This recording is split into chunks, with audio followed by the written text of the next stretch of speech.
Hello les amis, je suis Stéphanie Quintard et je me lance sur le web et les réseaux sociaux et j'ai pas du tout l'habitude donc je me suis lancé un défi 30 jours, une vidéo par jour pendant 30 jours. Cinquième vidéo aujourd'hui, youhou! Et j'avoue que j'y prends plaisir en fait, je m'attendais pas du tout à ça. Mais waouh! En même temps, je vous avoue que ça me stresse un peu aussi. On me dit: «Ah bon, et alors aujourd'hui, ah?» Et en même temps, ça me met dans une super chouette énergie. Donc voilà, merci à tous ceux qui partagent ça avec moi aussi.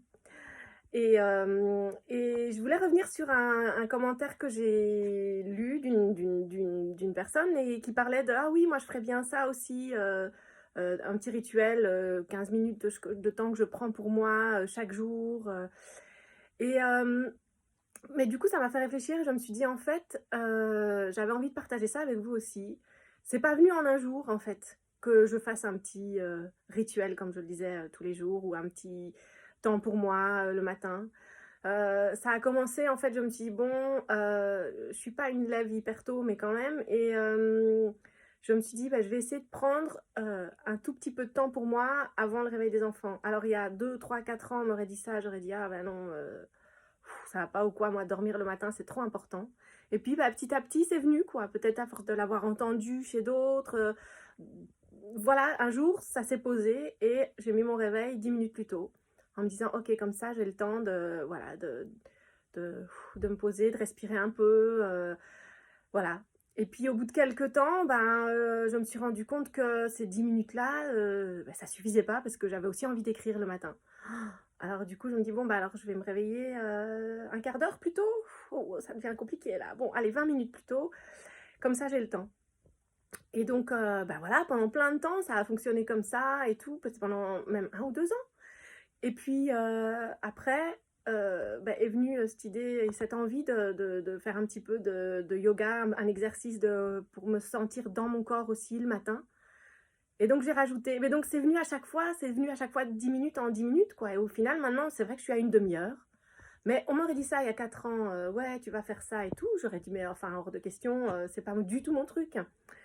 Et là, en fait, le fait que je me suis accordée de le faire au fur et à mesure, eh ben, c'était OK, quoi. Ça s'est fait à mon rythme. Et ben, comme je me dis, Rome, c'est pas fait en un jour. Alors, c'est peut-être une croyance. Mais je remarque vraiment que j'ai essayé beaucoup de choses. J'ai essayé plusieurs choses comme ça. Par exemple, à un moment donné, je me suis dit, ah ouais, j'arrêterais bien de me laver les cheveux juste pour voir si c'est une croyance ou pas qu'on a besoin de se laver les cheveux avec du savon, enfin du shampoing régulièrement. Et donc, à un moment donné, j'ai arrêté de me laver les cheveux pendant 2, 3 semaines pour voir ce que ça donne. Et puis, bon, je me suis dit, ouais, quand même, bof. Et puis après, j'ai de nouveau arrêté. Et puis là, ça a duré 6 mois.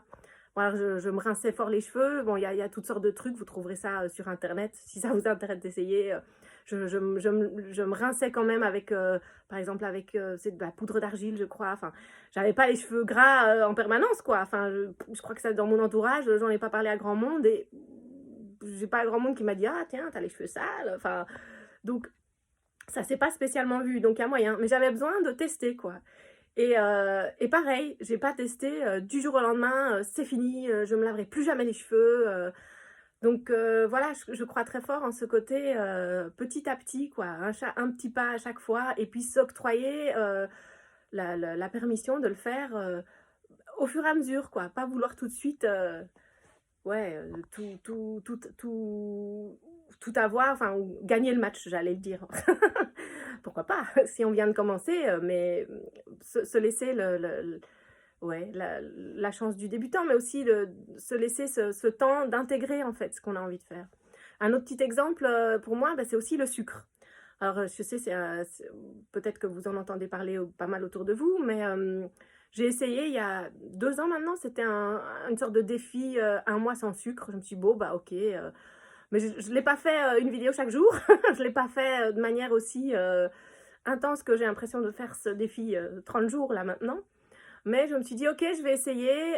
Bon, je garde quand même le chocolat noir très foncé, parce que là, quand même, j'ai besoin d'un tout petit peu d'une récompense. Mais je me suis dit, j'arrête le sucre, enfin, plus industriel en tout cas. Et Je me dis: «OK, j'essaye, 1 mois et on verra ce que je tiens». Bon, bah, au début, c'était pas super évident, puis finalement, j'ai quand même, ouais, ça a quand même été. Et puis au bout d'un mois, enfin, j'étais pas non plus hyper stricte, mais j'ai quand même vachement diminué parce qu'avant ça, moi, un repas sans dessert, c'était juste, pas possible. Et en fait, ce que ça m'a apporté au fur et à mesure, c'est, au final, j'ai un peu repris le sucre mais moins. Ça m'a vraiment détachée, en fait. C'était une expérience assez incroyable et du coup, c'est pas parce que, j'ai arrêté que je reprends pas de temps en temps, quoi. C'est-à-dire que, si ça se met, si je suis invitée à un anniversaire où il y a un gâteau ou chez des amis où il y a des gâteaux, et ben, en fait, je me sens plus libre maintenant. C'est-à-dire qu'il y a des jours où je vais vraiment pas en avoir envie, du coup, je vais plus m'écouter, en fait. Ça m'a donné une liberté de faire ça, de me détacher d'une certaine manière. Et puis il y a d'autres jours où, je vais être là: «Bah si, ça a l'air trop bon, j'ai juste envie» et puis je vais manger un dessert le matin, puis le midi enfin pas le matin, non, allez. Un petit déjeuner sucré le matin et puis, du sucre à midi et puis le soir aussi parce que ça se met comme ça ce jour-là. Mais, ce qui est important pour moi, c'est l'état d'esprit, en fait, dans lequel, je le fais à chaque fois. C'est-à-dire, c'est pas grave, si je rechute, enfin, c'est pas chuter, c'est juste si je reprends mes anciennes habitudes, c'est pas grave. Je sais que j'ai été capable, de changer à un moment donné, et de faire autrement et donc ça, c'est quelque chose que je peux, remobiliser à d'autres moments, quoi, quand j'en ai envie. Voilà. Si ça vous dit, de partager des expériences, que vous auriez faites de ce style-là et où vous vous octroyez cette souplesse de se dire, «Ben oui, par moment je le fais pas quoi, voilà c'est tout», et puis c'est pas pour ça que j'arrête complètement de le faire, je change mon habitude, mais je me laisse le temps petit à petit, un pas après l'autre, d'aller ce vers quoi j'ai pas envie. Et puis si ça marche pas, enfin je veux dire, on peut être tout à fait aussi dans la situation où, OK, j'ai fait 1 mois sans sucre ou 1 mois sans alcool, enfin ou 1 mois, enfin bref, peu importe. Et puis en fait, pendant 1 an ou 2, avoir repris ses habitudes d'avant, quoi. Et puis peut-être qu'un jour, mais peut-être au bout de beaucoup de temps, finalement l'envie reviendra. Ah ouais, je vais quand même réessayer. Et on se remet là-dedans et tiens, peut-être que cette fois-là, ça marchera. Et peut-être aussi, je pense, moi, c'est vraiment ça. C'est parce que je me dis à chaque fois: «OK, j'essaye et puis si ça va plus, j'arrête et puis je sais que je peux recommencer». Voilà, c'est un peu comme dans la vie, quoi, c'est les hauts et les bas. OK, il y a des hauts, il y a des bas et c'est comme ça et c'est pas pour ça que enfin, c'est comme si les hauts et les bas, ils ça s enfin bon, ça montait.